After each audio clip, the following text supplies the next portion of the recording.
Waste Bengal में पहली बार बनी बीजेपी गवर्नमेंट द्वारा West Bengal animal slaughter control act 1915 और कलकत्ता हाई कोर्ट जजमेंट 2018 का हवाला देते हुए ठीक कुर्बानी यानी ईद उल अजहा के कुछ दिन पहले एक नोटिस जारी किया जाता है, जिसके मुताबिक आप गाय और भैंस जैसे जानवरों को बिना फिटनेस सर्टिफिकेट काट नहीं सकते। इनकी उम्र 14 साल से ज्यादा होनी चाहिए और अगर आप ये नियम नहीं मानते हैं तो आपको 6 महीने का जेल या फिर 1000 रुपए का जुर्माना या फिर दोनों हो सकते हैं। क्या ये एक्ट प्रैक्टिकली इम्प्लीमेंट करना पॉसिबल है, और अगर फोर्सफुली इसे इम्प्लीमेंट कर दिया जाए तो किन लोगों का नुकसान ज्यादा होने वाला है? সোনা বন্ধক দিয়ে লোন নিয়ে আমরা এই ব্যবসা করছি। আজকে যদি গরু বিক্রি না হয় আমরা এগুলো পরিশোধ করব।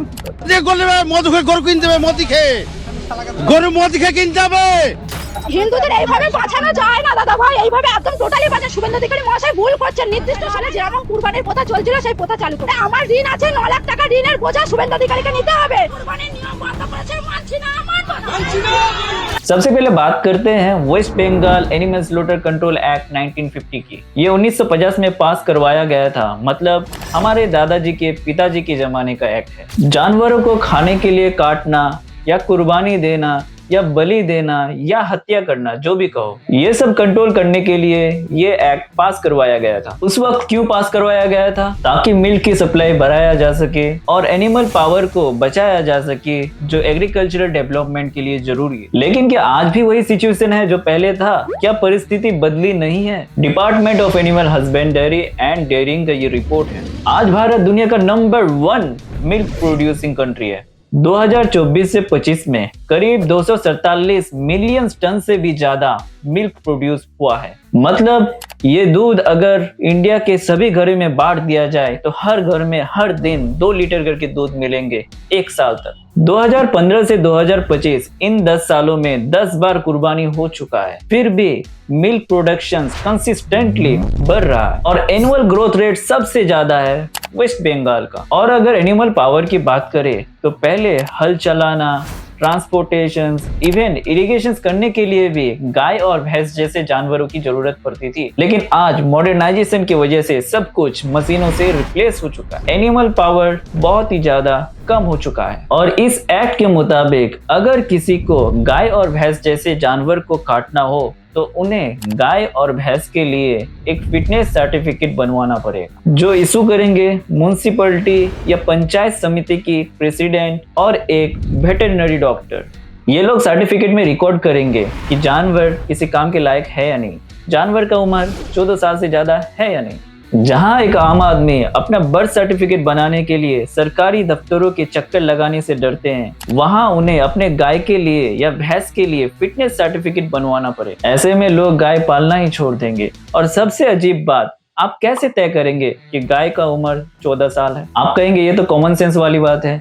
इसीलिए बीजेपी की एक एमएलए रेखा पात्रा रास्ते में गाय सवार गाड़ियों को रोककर उनसे गाय की बर्थ सर्टिफिकेट मांगने लगे। গরু গাড়ি আটকালাম কেন?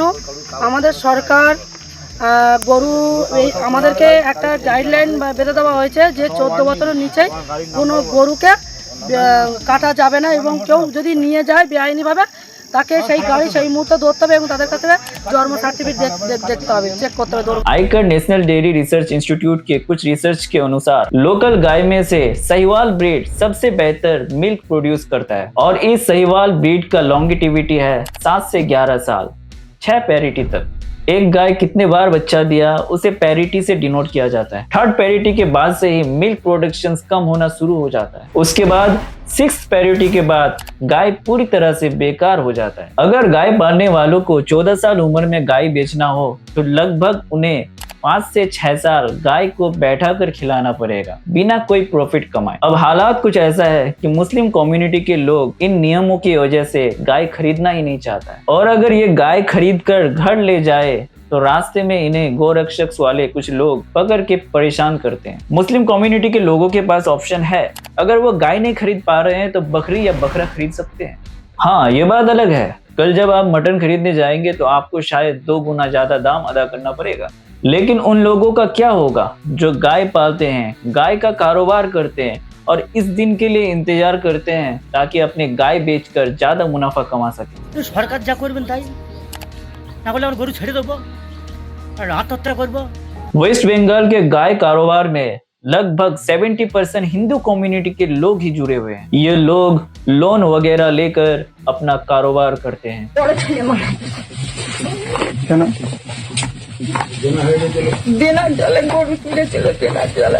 আমার গরু বিক্রি হোক, আমার ছেলেটা যাতে বেঁচে থাকে সেই চেষ্টা করো। গরু যদি বিক্রি না হয় আমার ছেলে মরে যাবে।